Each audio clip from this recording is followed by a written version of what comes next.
Sex कब करना चाहिए। शादी होने के बाद में बहुत सारे लोग कंफ्यूज रहते हैं, या फिर जिनकी शादी होने वाला है या फिर शादी हो चुका है वो गूगल पे यूट्यूब पे जाके सर्च करते रहते हैं कि परफॉर्मेंस करने का, सेक्स करने का सही टाइम क्या है, क्या क्या सावधानियां बरतनी हैं, क्या गलतियां नहीं करनी हैं। सारा जानकारी विस्तार से बताएंगे। चैनल पर नए हो चैनल को सब्सक्राइब करना, वीडियो को लाइक करना, ज़्यादा से ज़्यादा लोगों को शेयर जरूर करना। जैसे कि यौन संबंध मतलब सेक्स कब करना चाहिए। बहुत सारे लोग यूट्यूब पे सर्च करते हैं, गूगल के बारे में सर्च करते हैं। एक भाई ने कमेंट किया तो हमने सोचा इसके ऊपर एक वीडियो बनाया जाए, छोटी सी जानकारी आपको बताया जाए। ये पूरी तरह आपकी प्राथमिकता, स्वच्छता और उद्देश्य पे निर्भर करता है। जैसे कि आनंद के लिए, गर्भधारण के लिए ये इस पे आप निर्भर करता है। सबसे हम आपको पहली चीज़, फर्स्ट बात आपको समझाने के तौर पे बताने की कोशिश करते हैं। दिन का सबसे अच्छा समय, बहुत सारे लोग हैं जो सोचते हैं दिन में परफॉर्मेंस करना चाहते हैं, इसका अच्छा समय क्या है। जैसे कि सुबह का टाइम 7:30 के बीच, 7 और या फिर 7:30 के बीच में ये परफॉर्मेंस करने का काफ़ी अच्छा टाइम होता है। ये एक तरीके से हम आपको समझाने के पर्पज़ से बता रहे हैं। इस टाइम जैसे कि सुबह के समय पुरुषों में टेस्टोस्टेरोन का जो स्तर है वो सबसे अधिक होता है, जिससे वो अत्यधिक ऊर्जावान महसूस करते हैं। और सुबह के टाइम परफॉर्मेंस करने से कहीं ना कहीं हम आपको समझाने के पर्पज़ से बता रहे हैं, एंडोर्फिन रिलीज होते हैं जो दिन भर तनाव को कम करने का काम करते हैं और कहीं ना कहीं हैप्पीनेस जैसी चीज़ें उनके फेस पर या फिर उनको हैप्पीनेस जैसी चीज़ें महसूस होता है। अगला अब बात हम करते हैं जैसे कि दोपहर के टाइम, जैसे कि 2:30 से 3 के बीच में अगर वो परफॉर्मेंस करते हैं, ये समय अच्छा होता है जब पुरुष और महिला दोनों के हार्मोन सबसे अधिक तालमेल में हो सकते हैं। ठीक है, तो जैसे कि हम आपको समझाने के पर्पज़ से बता रहे हैं, इस टाइम, इस समय जो है महिलाओं में जैसे कि कार्टिसोल का जो स्तर होता है वो बहुत अधिक होता है, जो ऊर्जा देता है, और पुरुषों में टेस्टोस्टेरोन का स्तर बढ़ जाता है। तो इस टाइम परफॉर्मेंस करने से कहीं ना कहीं वो एक दूसरे को एक तरीके से अच्छे से समझ पाते हैं और कहीं ना कहीं संतुष्ट कर पाते हैं, और जो उनका परफॉर्मेंस का जो टाइमिंग का ड्यूरेशन है उसमें भी उनको थोड़ा बहुत बढ़ता हुआ टाइम देखने को मिलता है। अगला चीज़ हम बताने जा रहे हैं जैसे कि रात के समय, जैसे कि अधिकांश कल्प जो नए नए रिलेशनशिप में जाते हैं या फिर जिनकी नई नई शादी हुआ है या फिर शादी को जो एक तरीके से प्राथमिकता देते हैं, तो उस दौरान दिन भर में वो काम काज करते रहते हैं या फिर कहीं जॉब वगैरह करते हैं, तो नाइट में छुट्टी मिलता, टाइम मिलता है, तो नाइट में अगर वो 10 से 11 के बीच में अगर वो परफॉर्मेंस करते हैं तो उनका एक तरीके से जो उनका परफॉर्मेंस है वो बेटर देखने को मिलता है, और स्ट्रेस जैसी जो चीज़ें रहता है वो भी कहीं ना कहीं उनका कम देखने को मिलता है।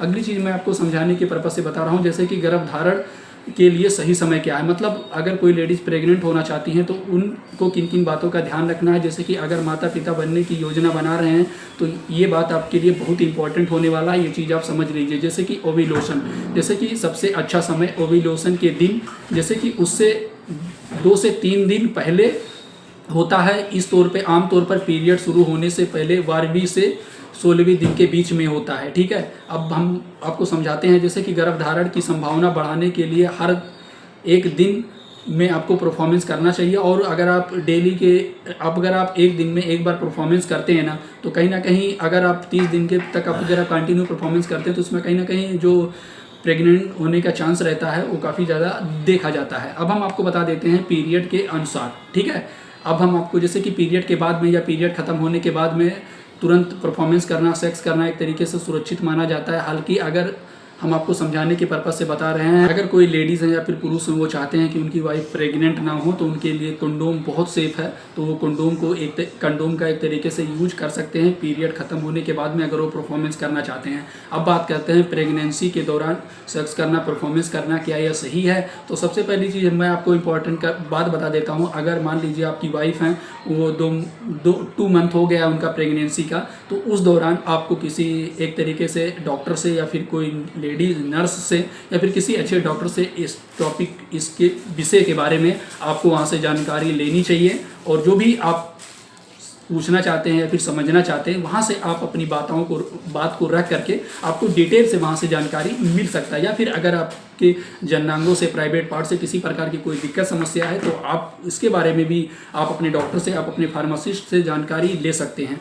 सबसे अच्छी चीज़ मैं बताने जा रहा हूँ, जैसे कि डिलीवरी के बाद में आमतौर पर डिलीवरी के कम से कम 4 से 6 हफ्ते के तक इंतज़ार करने का सही सलाह दिया जाता है ताकि शरीर पूरी तरह से रिकवरी हो सके। बहुत सारे लोग ऐसे होते हैं ना, मान लीजिए अगर जिनकी बीवी को जैसे कि मान लीजिए डिलीवरी हुआ है या किसी बच्चे को वो जन्म दी हैं, तो उस दौरान वो 15 दिन भी नहीं होता है, तुरंत परफॉर्मेंस करने लगते हैं, वो बेड पे संबंध बनाने लगते हैं। उनको ये नहीं पता रहता है कि उनकी वाइफ का जो मतलब किसी प्रकार की कोई दिक्कत समस्या तो नहीं हो सकती, या फिर अगर सर्जरी के दौरान डिलीवरी हुआ है तो ऐसा आपको नहीं करना है। मतलब कम से कम आपको 2.5 से 3 महीने परफॉर्मेंस बिल्कुल भी एक तरीके से करना भी नहीं है। वो भी नहीं करना है कि ज़्यादा जोर लगा के या फिर ज़्यादा एक तरीके से फोर्स लगा के परफॉर्मेंस कभी भी आपको बिल्कुल भी नहीं करना है, क्योंकि कुछ ऐसी चीज़ें हैं, कंडीशंस रहता है जैसे सर्जरी के दौरान जो दिक्कत या फिर दर्द जैसी चीज़ें लेडीज़ों में देखा जाता है। ठीक है, तो आप इन सारी बातों को आपको ध्यान रखना है।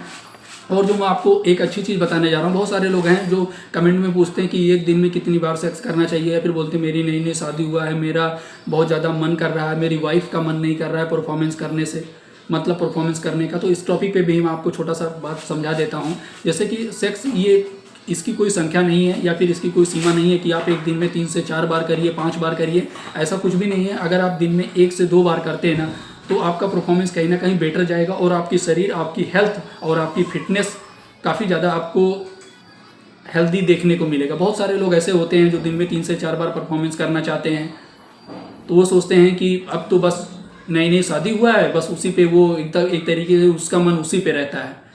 तो अगर वो डेली कंटिन्यू परफॉर्मेंस करते हैं, कई दौरान वो ये नहीं देख पाते हैं कि जो उनकी वाइफ है या जो उनकी पार्टनर है उनको किसी प्रकार की कोई दिक्कत समस्या तो नहीं है, या फिर उनकी तबीयत वगैरह तो नहीं सही है, लेकिन बस उनको बस यही करना रहता है। वो ये सोचते हैं ना कि अगर एक दिन में कितने से कितनी बार वो परफॉर्मेंस कर लें तो उनकी वाइफ को ज़्यादा संतुष्टि मिलेगी, या फिर सोच रहे हैं कि उनको ज़्यादा संतुष्टि मिलेगी। तो ऐसा बिल्कुल भी नहीं है। अगर आप एक दिन में 1 से 2 बार परफॉर्मेंस करते हैं तो वो भी आपका परफॉर्मेंस काफ़ी ज़्यादा बेटर देखा जाता है, और ये कहीं ना कहीं सेफ है।